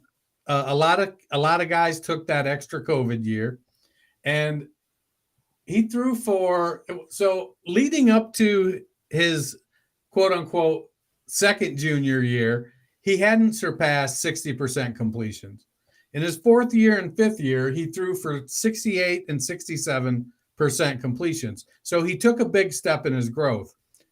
It was some of that just being a more mature guy, playing at the University of Houston in the American Athletic Conference. It could have been. But as we've seen with Brock Purdy, there's no substitute for game reps, even if you're Mr. Irrelevant. And Tune was a 5th-round pick. So he's coming in there. They're already talking positively about him. We know what and who Colt McCoy is. And as a Browns fan, I believe he kind of got shafted. But, not to say that he was, had Joe Montana potential. He just didn't get a real good opportunity, as about 15, 18 Cleveland quarterbacks didn't. Yeah. So I like Clayton Tune. I love the good size. I love the he's proved it in college. And so if he gets there, he could do something with Hollywood Brown, with Rondale Moore. Heck, Michael Wilson, Trey McBride, they've got some weapons. It'll all come down to it's not Steichen, it's Gannon in Arizona. The offensive team Gannon puts together, will they put Tune in a position to succeed if he does get that job early or end up going in if McCoy struggles? We've seen guys like, Ty Detmer be the starter, and after one game, Tim Couch is in there. It wouldn't be the first time there was a sacrificial veteran, and then they were just like, oh, screw it, let's just put the rookie in. Yeah, no, that's absolutely true. The new OC in Arizona is Drew Petzing, and he was the quarterback's coach with the Cleveland Browns. So you assume that they're going to put in some 2 tight end stuff. They're going to run the ball to kind of help whoever the quarterback is along a little bit more than you might have in what was originally there, a much more wide open, just sling it and go offense. It'll be interesting to see how Clayton Tune transitions from that, because he did come from more of an air raid system at Houston. So we'll see how all of that kind of comes together, but definitely interesting.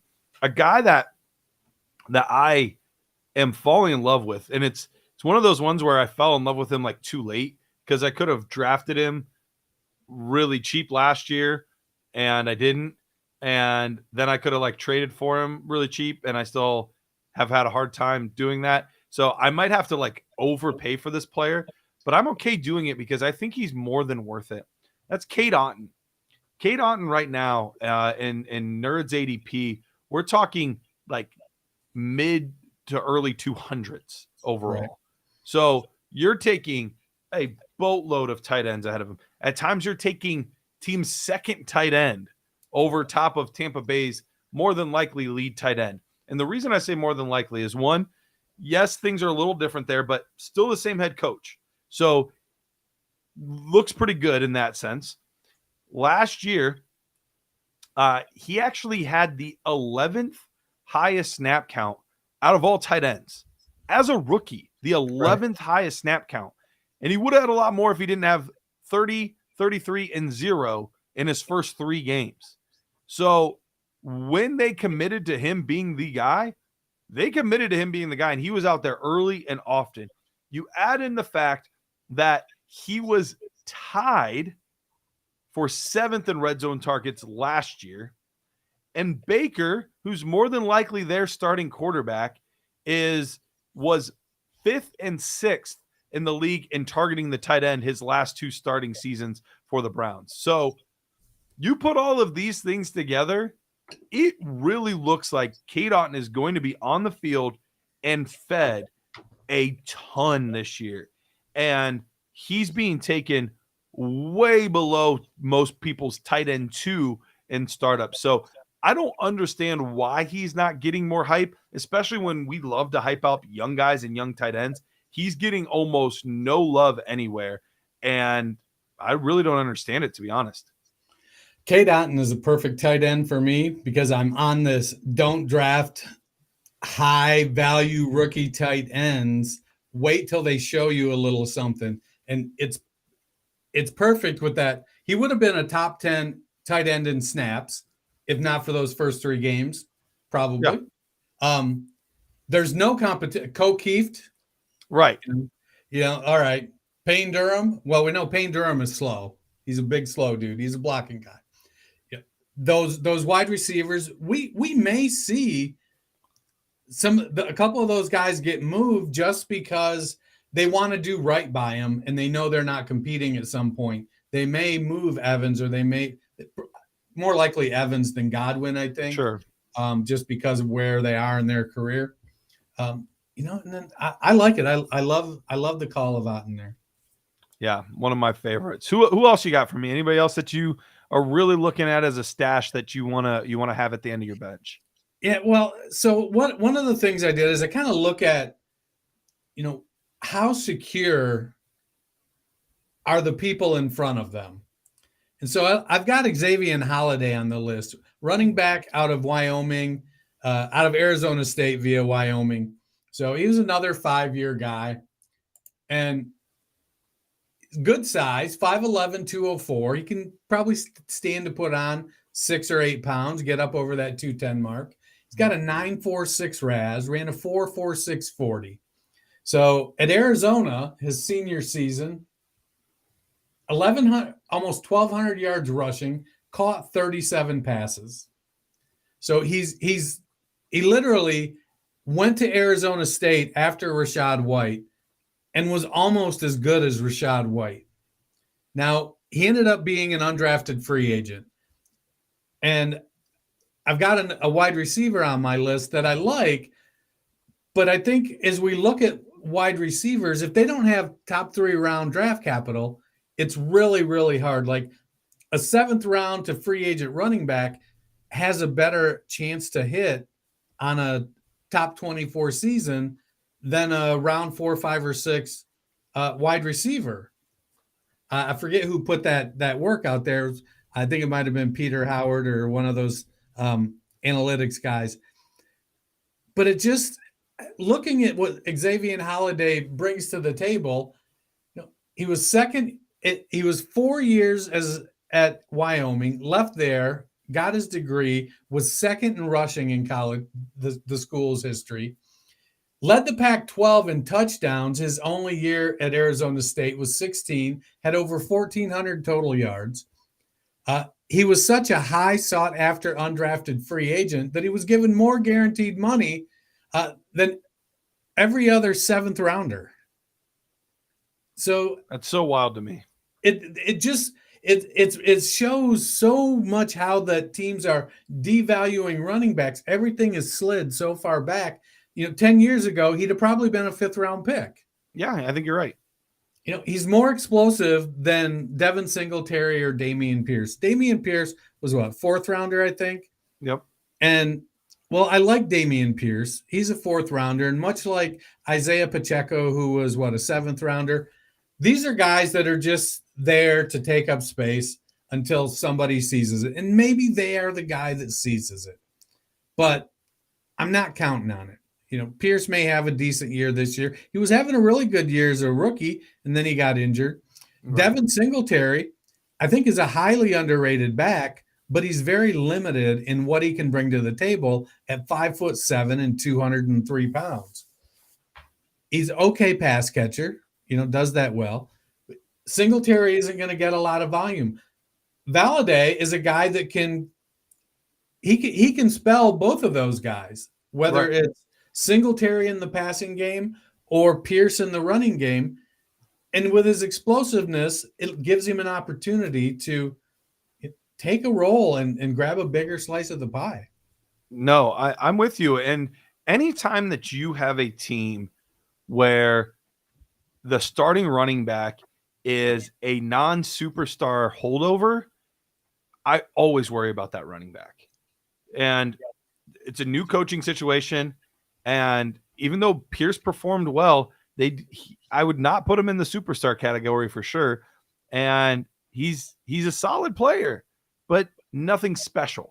And teams love to get their guy. They want to get their guy in there. And anytime that they have an opening to get one of their guys in there, they absolutely could. So while I don't see like easily Valladay just outright supplanting Pierce, all it takes is an injury and him playing well for a while this guy is injured for him to take that job.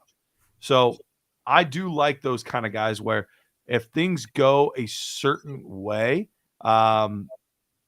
this kind of thing could happen. Daniel, you asked when I normally stream. Every Thursday night, we're on here.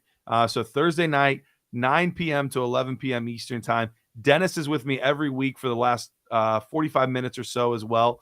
So you'll see both of our ugly mugs each and every week moving forward. This is a beautiful mug. I mean, look at that. That is true. That is a great mug. That is a great mug. Well, another player that I had as a stash is Keontae Ingram, and it's coming from the same team, the Arizona Cardinals.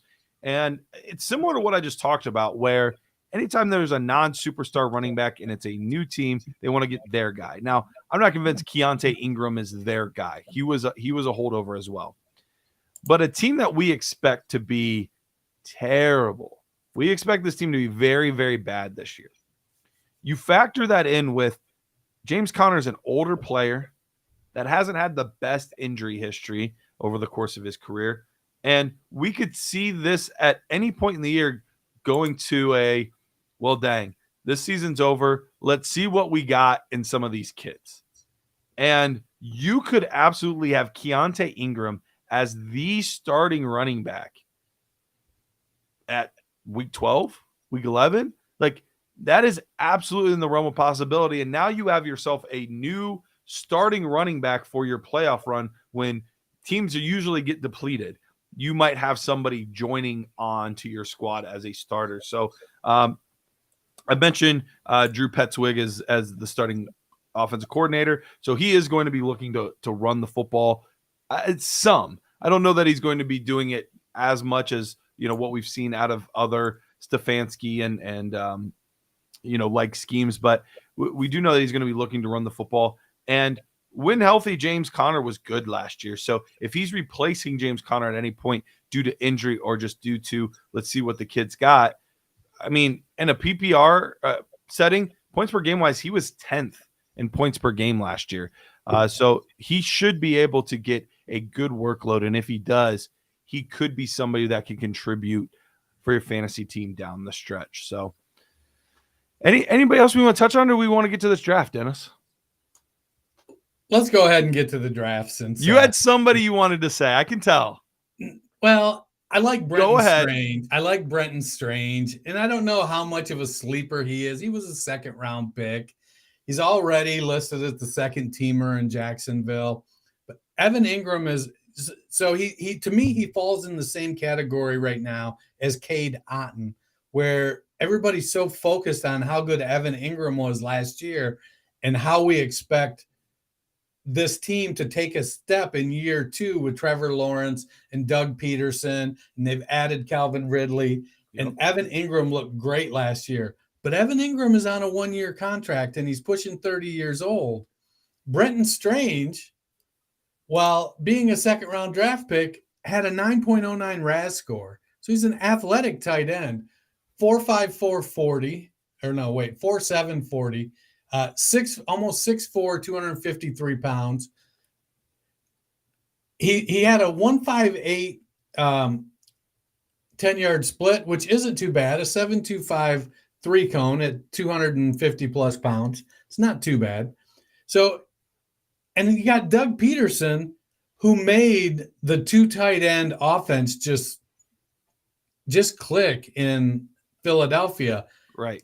I think if you're getting Strange, you're going to have to get him like soon, because I don't think he's going to be as under the radar come October, September. I think we're going to see. I feel like as much as I love Tank Bigsby, and I think Travis Etienne's pretty good as well, I think Trevor Lawrence is going to throw the ball a lot because they've got a lot of weapons. And Lawrence can run the ball well, too, at 6'6". He's a weapon in the running game. He's just kind of one of those guys that only runs when he has to. But, man, Brenton Strange looks like he's going to bring some. He's not quite as fast as Evan Ingram, not quite as athletic, but still plenty athletic enough that if you can add him now before the season starts, that's a guy you want to get. Absolutely. All right, Dennis, let's get into this draft that we were talking about and alluding to. Now, Dennis and I were in the same rookie draft, and this is, an industry league. So this is partly Dynasty Nerds guys, partly Dynasty Trade Calculator guys. So we formed a league a few years ago, and we just had our rookie draft not too long ago. And Dennis brought up the idea of like, why don't we go through that a little bit? And I liked the concept. So we're going to touch a little bit on this rookie draft, maybe talk about some of our picks because our teams are kind of in a similar spot at this point, and just kind of break things down. So Dennis, what was the thing that when looking at this, you're like, I want to talk about our startup draft because of this? Like, what was that thing that you had in your mind? So I had some extra picks in this draft, and I got to be honest, I feel like I botched some of them. And so it's like I'm doing a little bit of an autopsy here as I look at, because my team is in a rebuild. So sort of a history of my team in this league. In the very first year of this league, I think I was 1-5 or 1-6, and I was third in scoring. And it's literally, it was 12:30 in the morning, and I was talking with Etan Mosia on Twitter. We're DMing, talking about a trade. Can we get one done? And I'm looking at my team thinking, I can't believe I'm 1-6.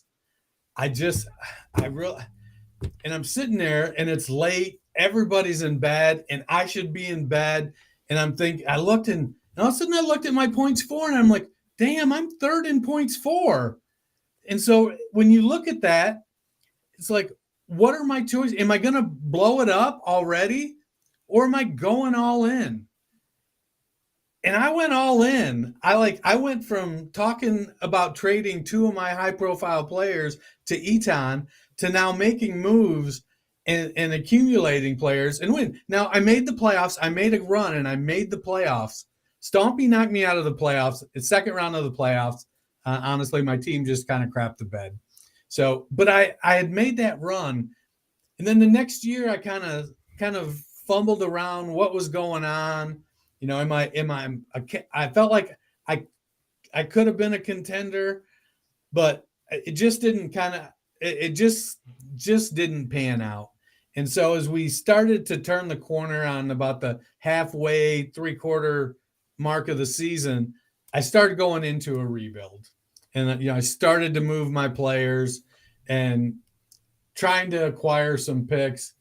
It was just, I was so disappointed that because that first year, when I made the commitment to go for it, I thought, I went on a run and I was like, man, this team is going to make it. And I just had like 3 or 4 guys in the second week of the playoffs just have bad weeks. And I just couldn't overcome it that week. And so, you know, I was looking at this draft, probably my biggest regret. So I had the 104 and I went with CJ Stroud. I'm assuming that's not the pick you regret. That's, you know, pretty typical. I had 2 first-round picks. So earlier in the offseason process, I was smitten with Jonathan Mingo. I like Mingo a lot, and team big wide receiver. Yep, I'm team big wide receiver, and so he kind of fits my, you know, he's my Huckleberry, and so I'm looking at it, and as the summer has gone on, I've cooled a little bit.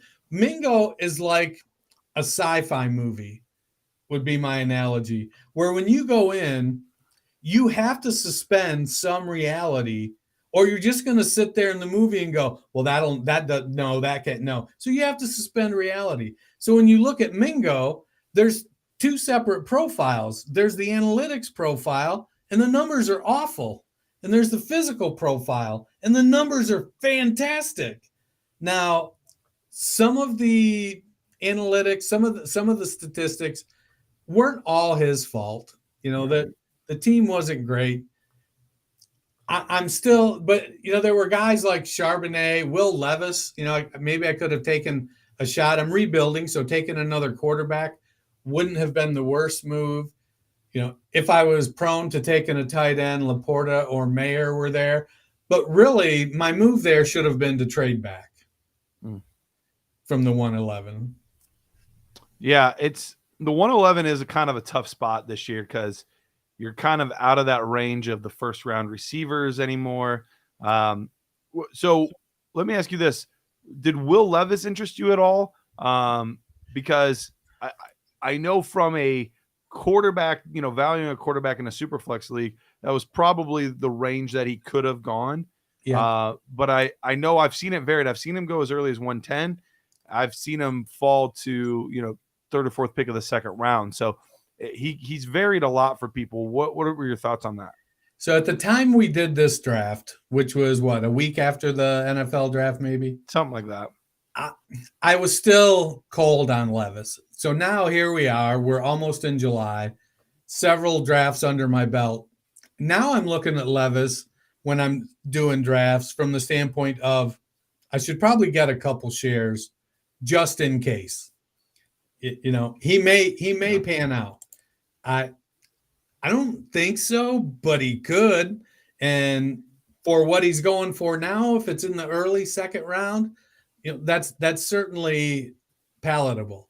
So I haven't acquired any yet, but I've still got a couple more drafts to go. It's still a possibility. I think as early as we come off, like we're hammering from January to the draft. You know, Dynasty Nerds is hammering rookie content. We're film watching. We're writing articles. We're doing profiles. We're running threads. We're doing rankings. We're doing mock draft after mock draft after mock draft. We're analyzing combines and all-star games and just going at it. And then we come out of the draft and we try to match up all of that pre-draft information that we've assembled into a profile for a player and make it match what the NFL is telling us. or see maybe what they're not telling us. Now, I think Mingo has a great opportunity to be, he could be Mike Williams. Yeah, which is the guy that may have an outstanding year or two here or there, but for the most part, it's probably a wide receiver 3. Makes sense. So your next 3 picks after that, you had 3, if I'm counting correctly, 3 second-round picks. At 2-2, you took Tank Bigsby. At 2-7, Roshan Johnson, and 2-8, Hendon Hooker. How do you feel about all those picks? So, well, from a personal standpoint, I love Tank Bigsby. Right. We agree on that. I'm in a rebuild, and taking running backs doesn't make a ton of sense. Now, as I sit here and look at my draft, I also took Dwayne McBride in the 3rd, Sean Tucker in the 4th. So to me now, as I sit and look back at this draft, my hope is that they produce to allow me to get draft capital. Sure. Or produce to allow me to get, a young wide receiver. So that's where I'm at with them. And I'm not normally a guy that, I don't like to draft a player with the intention of trading him just because that's where his value sits. Like, sure. I literally have had 2 drafts with the 101 where my team is, Bijan Robinson just doesn't belong on my team. And I've traded back to the 102 in both of those leagues and took Anthony Richardson, who theoretically should have a much longer tail on his career if he pans out. Now, if he doesn't, I'm still rebuilding. And I'm that guy everybody makes fun of that spends 9 years in rebuild. Yeah, well, we're in a similar boat. I made the playoffs 4 straight years, several 3rd place finishes, and just recouping my money back more or less. Never seemed to, always the bridesmaid, never the bride kind of thing. And it was the point where I could have made another year push. I had like guys like Rodgers, Joe Mixon, Stephon Diggs. Like I had a team where I could have done it, but I decided to try to get out maybe a year early as opposed to a year too late. So I also had 2 first-round picks. I had picked 1-5 and I had picked 1-7.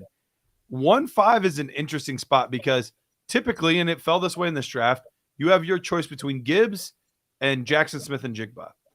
I actually went with Jackson Smith and Jigba, which it seems like 90% of the time people are going Gibbs over in Jigba. With the right move, or do you think Gibbs is just a superior player, so I shouldn't have done that? Like, what were your thoughts there? I'm really torn on it because I think in a rebuild situation, 99 times out of 100, the wide receiver is the player to take. Right.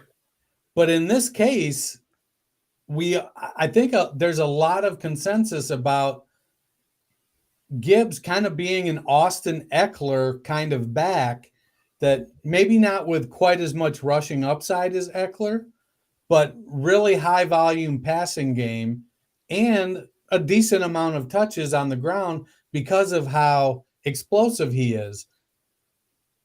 And because he's not hammering into the line 250 times a year, the shelf life is expected to be longer. But we also look at Jackson Smith and Jigba, and there's kind of this new crop of slot slash, they're like outside half, they're like 1.5 slot and a half outside receiver. They're big these big slots. Yeah, they're big enough and they're fast enough that they can give you some snaps on the outside, but they really excel in the slot. Like Amon-Ra St. Brown's another great example. Sure. Smith and Jigba went to a situation where he's got guys in front of him. I think he's a great complement to what DK Metcalf brings to the table. But I still think Tyler Lockett has plenty left in the tank for the next couple years. And the concern is that Pete Carroll won't throw the ball enough to support 3 guys. Sure. But also we've seen, Pete Carroll had no issues pushing Doug Baldwin out the door. So it's true. And I think that was part of the thing for me was I'm not as worried about Tyler Lockett. And honestly, if my team sucks this year, that's okay. I don't need it to be good this year. I wasn't planning on winning the ship this year anyway in a rebuild. Right. So that was part of the philosophy too, is, I can wait a year or two for him to kind of come fully to his potential and not have to stress about the value there. So then at 1-7, I kind of hate picking at 1-7 because I feel like it's the beginning of a tier. And this draft got a little messed up. I had actually traded back twice and taken Dalton Kincaid, but where people were supposed to pick and all these different things got all messed up. And now everybody knew who I was going to take. And now people that were behind me were now ahead of me. And so I was worried that they were going to take, because I wanted one of two guys, either Dalton Kincaid or Jordan Addison. I ended up just staying put at 1-7 and taking Jordan Addison. How do you feel about him versus Kincaid, Quentin Johnston, Zay Flowers, guys of that ilk? So Jordan Addison, he didn't measure great, but man, the tape is fantastic. In Pittsburgh, great tape in USC. The biggest concern I have with him is who's the quarterback in Minnesota next year? What are they going to do? Because they've telegraphed it's not going to be Kirk. So they're going to need to bring somebody in there. I think Addison can be very productive. He could be a high-end wide receiver 3, low-end wide receiver 2 if they pass the ball enough. Now they've gotten rid of Dalvin, so they're not it doesn't look like they're going to focus as much on the running game. They're with O'Connell, they're going to move more towards the passing game. So it'll be interesting to kind of watch how things play out next offseason. I like Addison a lot. All right, Dennis. Well, any other quick notes you want to mention on this? We've got about a minute and a half before we're out of here. Any other quick notes you want to make about this draft? No, not about this draft. But before we go, I want to congratulate our P1 listener, Just Josh, who got into the Scott Fish Bowl today. Yeah. Congratulations, buddy. I know that, it's something you were hoping for, and we're excited to have you in there. And then I just want to give a shout out to my wife. You may have saw on Twitter. Yesterday was my 23rd sobriety anniversary, and my wife and kids showed up at my work with my 23-year coin, brought me a couple monsters, and it's something I work hard to maintain, and my life has gotten infinitely better since I made that choice. Awesome. Well, we're proud of you, man, and we're really happy to have you on board at Dynasty Nerds and all the things you bring. So, all right. Well, for Dennis Bennett, you can find him on Twitter at Culture Coach, talking about articles and all things fantasy football, tons of other shows and things that he's involved in as well. So make sure to check him out. You can find me on Twitter at Dynasty Price. Thank you so much to Dennis, to Jared earlier for joining us, Heavy T, and we will see you guys next week. Our hair will be shaggy by then.